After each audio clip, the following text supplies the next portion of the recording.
मेरा नाम बदर अली और मैं युवा सेवा समिति का संस्थापक हूँ। 22 मुकदमे लगाए गए, रासुका रही, हमारा अस्पताल तोड़ा गया। सरकार ये चाहती है कि जो भी आवाज़ उठाने वाले लोग हैं उनको जेल में डाला जाए, उन पर मुकदमे लगाए जाएँ। 2022 में समाजवादी की सरकार पूर्ण बहुमत से बन रही है, वो अस्पताल वहीं बनेगा।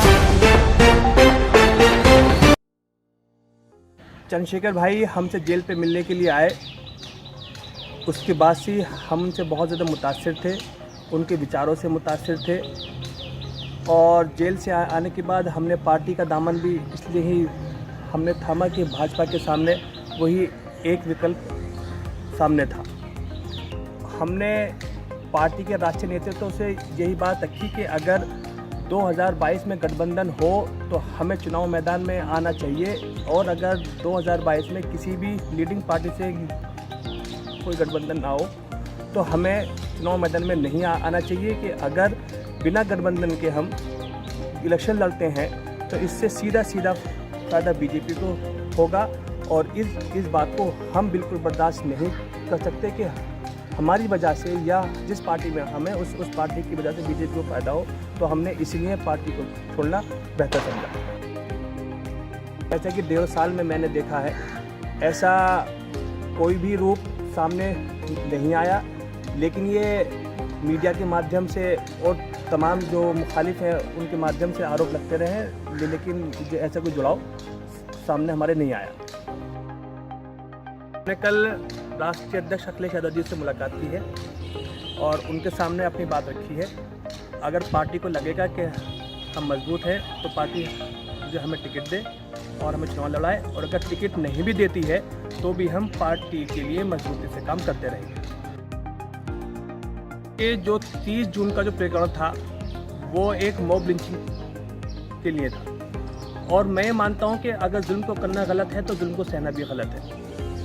हमें लगा कि उसके साथ गलत हुआ है और इस जुल्म के खिलाफ आवाज़ उठनी चाहिए, लेकिन ये आवाज़ सरकार को पसंद नहीं है। सरकार ये चाहती है कि जो भी आवाज़ उठाने वाले लोग हैं उनको जेल में डाला जाए, उन पर मुकदमे लगाए जाएं। इसी के तहत हम पे भी कार्रवाई हुई, 22 मुकदमे लगाए गए, रासुका रही, हमारा अस्पताल तोड़ा गया, हमारा ऑफिस बंद करा गया। ये महज इसलिए था कि हमने उस माँ के आंसू पोंछने के लिए आवाज़ उठाई।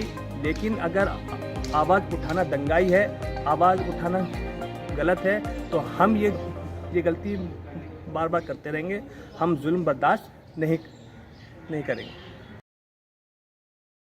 अस्पताल वो गरीब और मजलूमों के लिए बन रहा था, आवाम के चंदे से बन रहा था।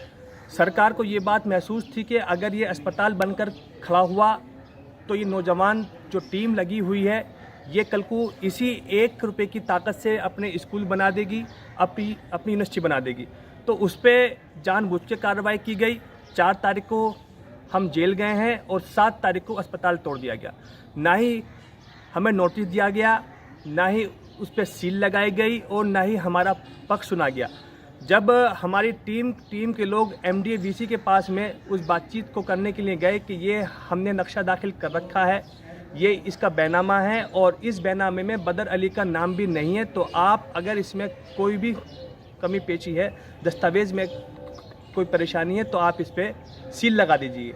लेकिन अधिकारियों का एक ही कहना था कि हमारे हाथ में कुछ नहीं है, ऊपर से ही मुख्यमंत्री जी के आदेश हैं और ये अस्पताल टूटेगा ही। जिस दिन से MDA मेरठ जनपद में बना है, पहली बार कोई बिल्डिंग ऐसी थी जिसका दुष्टिगण इस प्रशासन ने बदले की भावना से 2 दिन करा।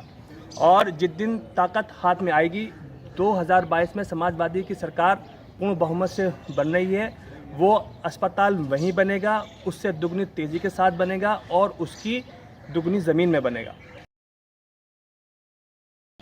भाजपा सरकार कृषि कानून को लेकर पीछे हटने को तैयार नहीं है, और जिन किसानों ने इस सरकार को सत्ता की कुर्सी पर बिठाया है, यही किसान इस सरकार को सत्ता से उखाड़ने का काम करेंगे और 2022 में एकजुट होकर के इस सरकार को सत्ता से बेदखल करने का काम किया जाएगा।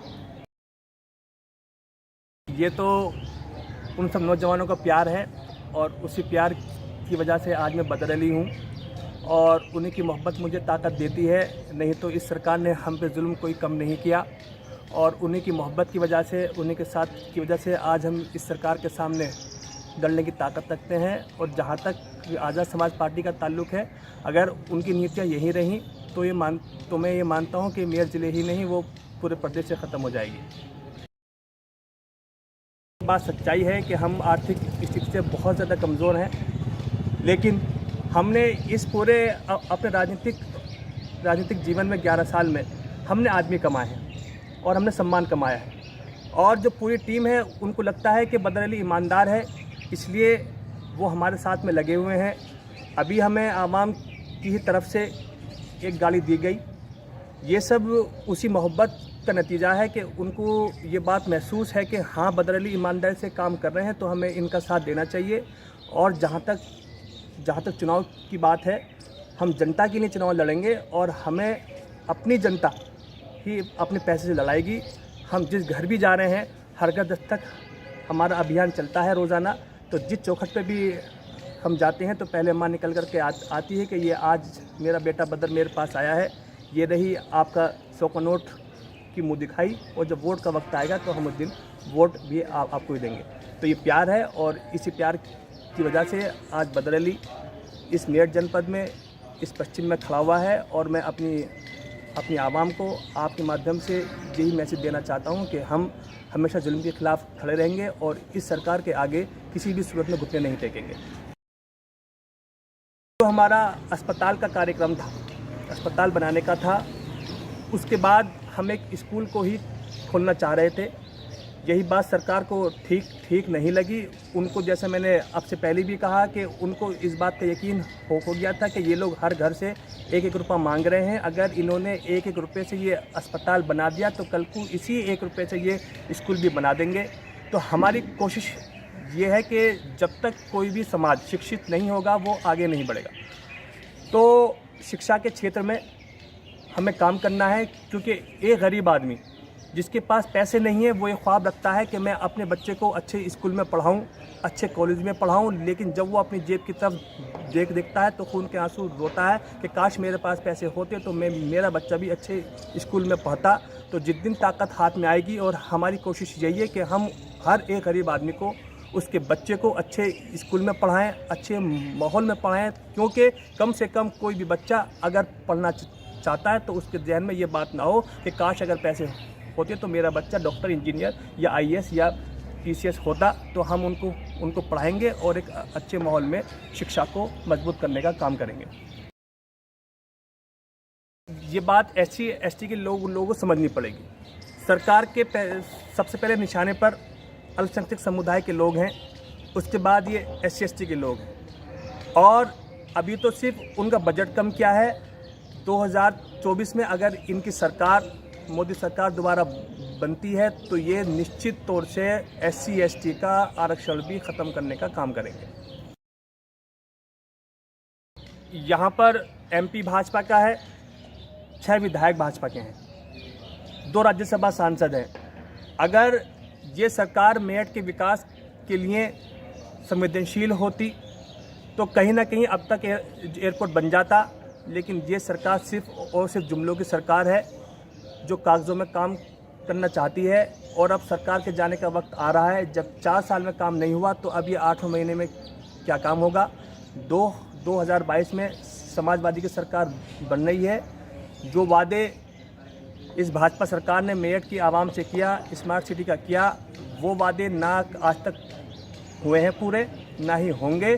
2022 में सरकार बनने के बाद एयरपोर्ट का काम सबसे पहले समाजवादी पार्टी की सरकार में मेरठ में ही होगा शुरू।